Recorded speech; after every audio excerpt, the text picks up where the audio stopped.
So, you are here to know whether Space Ereshkigal is a must-pull and worth your Saint course or not. Or you are here because of this image right here. Either way, I'm here to explain why she's a must-pull and very much a broken character. You might ask, who do you to say that? Well, as someone that have at 120 NP5 and a Bond 15 in JP, I think I have a lot of experience to share with you. Now, let's take a look at her kit. The first thing is her class. You ask, is it like Draco? Well, yes, kinda. It's actually the opposite. Draco is strong in 7 class, as she does 1.5 against them. Space Ereshkigal does 1.5 against all extra classes, except Avenger. Now you may think like, well, what about the 7 class? She only do 1.0 against them, including Berserker. You might think, well, that's really bad, isn't it?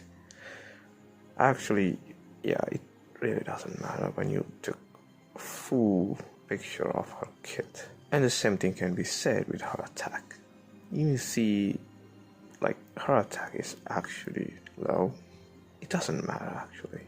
Like, she's one of those servants that just like, her kit, like her skill and her NP is doing all the hard work. You might be curious, and well, let's take a look at first skill. First skill gives 20% attack, 20% NP damage, and 20% NP charge. Now this is ridiculously powerful for multi-core, and the reason is because her cooldown. You might ask, well, it's 6 on cooldown. Well, in 9th anniversary, we get this thing called Pen 5, which allow all servants to lower skill cooldown by 1. So it's actually 5 turn cooldown. But that's not all. Let's take a look at her third skill. She gets a Guts, a Heal, Invincibility, a Cleanse, buff removal resistance, and then the biggest part of them all, a 2-turn cooldown to all her skill. Now, this is absolutely ridiculously insane, and this is why, in terms of just like her defensive part alone, she is so hard to kill in CQ. Even before Summer Tiamat, like, if you take a look, like, one of the most annoying gimmicks in this game is like when they have the ability to remove your buff. But she's like already have that in her kit. Like, she doesn't need Summer Tiamat. And the thing is, again, her cooldown is so low, right? Especially the first skill. The first skill, like, it's so low, and you can even add more, like Atlas. So what happens, like, on the first turn, you use Atlas. The second turn, you can already use her first skill. So her cooldown is very, very low already. And this is the same with the second skill. Her second skill is this 50% charge. So a 4-turn cooldown, 50% charge. That also give her this 100% crit damage before she attacks. This is insane because, again, a lot of areas like this, like crit stuff. She also gives stars, so you don't really need like star gen. You're gonna see why, like, this is really doesn't matter, because if you know what her NP does, like, yeah, this is doesn't matter. So how this is so broken, like, she could stack like 300% if you use all her face card, if you get like all her cards, like, or you can just use her NP and 2 cards, so the last card will deal like 200% crit damage to one enemy. and the first card deal 100%. And why that's really important. Now let's take a look at her affection gauge. Her affection gauge is like her main gimmicks. Like the way you feel it, like it's a bit complicated, but every time you use her cards, it got to fill up, right? If you use like a master skill, you need to use it on her, it also get filled up, or the party one. Now mighty chains give her a lot, so does like water field. So the way you use it, like you should as much use her cards. You can also like use overcharge. And why do you want to fill her affection gauge? Well, it's because her NP. Now, why her NP is so broken? So once you hit like affection 10, you got all this stuff. Like, you might say 50 star. Yeah, this is why I say like the 20 star doesn't matter. Once you hit this, like especially if you get a support like Castoria, Summer Tiamat, she is so easy to spam this 50 star at affection 10. Like she also makes her party so easy to spam their NP because like everyone creating like crazy. So they get more odds, more NP charge. Like what is this like? And you might say, okay, what about her offensive? Like she get this thing which is piercing info and piercing defense. So if the enemy have info, it doesn't matter, she passed through that. If the enemy have 100% defense, like she still pass through that. So the damage, she cannot be stopped, right? And also she get this thing which is a super effective kind of thing, as the more you fill her affection gauge, right? At affection 10 she get 100%. So what this means is she did a single target damage on NP that is very spammable. But the thing is, this is permanent. It doesn't matter which or what enemy is, she always does this 100% more damage to them at affection 10. And this is why she's not only offensively like broken, she's also defensively broken.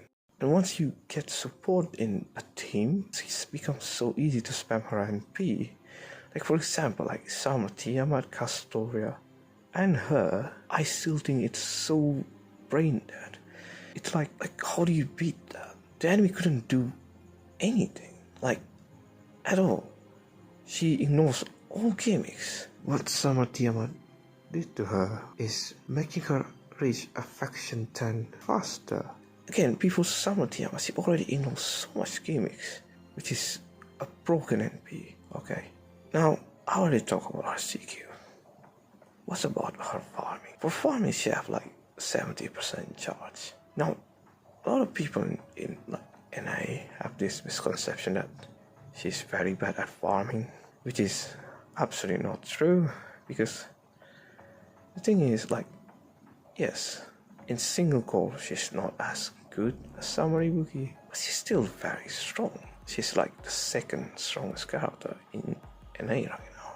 Again, we have multi-core, so if you have like some Castoria, Draco, you can use her with them. And unlike Summer Ibuki, like where Summer Ibuki only give attack, Special Ereshkigal does also give NP charge, ranging around like 20% to 40%, which is why I think like she's overall better than Summer Ibuki.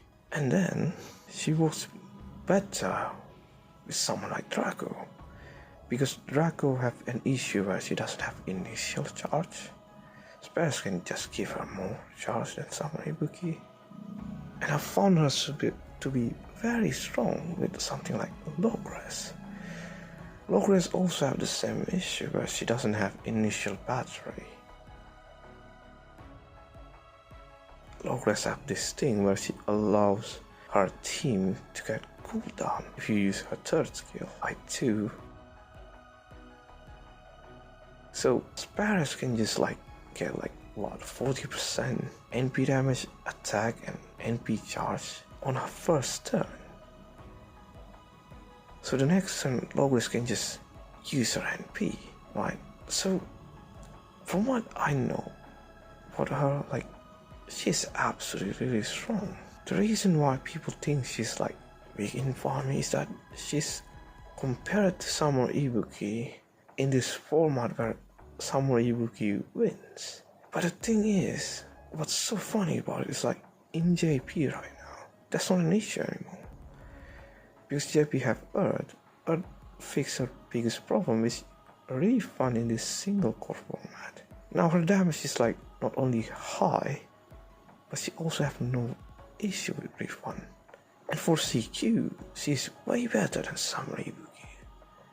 I think that's not even a competition, she's like one of the strongest CQ7 ever. And especially if you give her like a proper support. I already do a lot of CQ with her, and my god, this servant is so broken and so brain dead. It's so funny. And I should say this, like, before I get her to NP5, I have her at NP2 when she comes out in JP, and I use her a lot. Her Castoria and Summer Castoria, or like Draco, is very, very easy to use and can do all 90++. So what I think she is like an investment, right? She's very strong already, like in this state of NA, but she gets much stronger, which is so weird. I already think like she's broken when she comes out, but she even gets more broken. So yeah, I think she's a must pull. If you have your opinion, comment down below. Good luck with your pulls, and goodbye.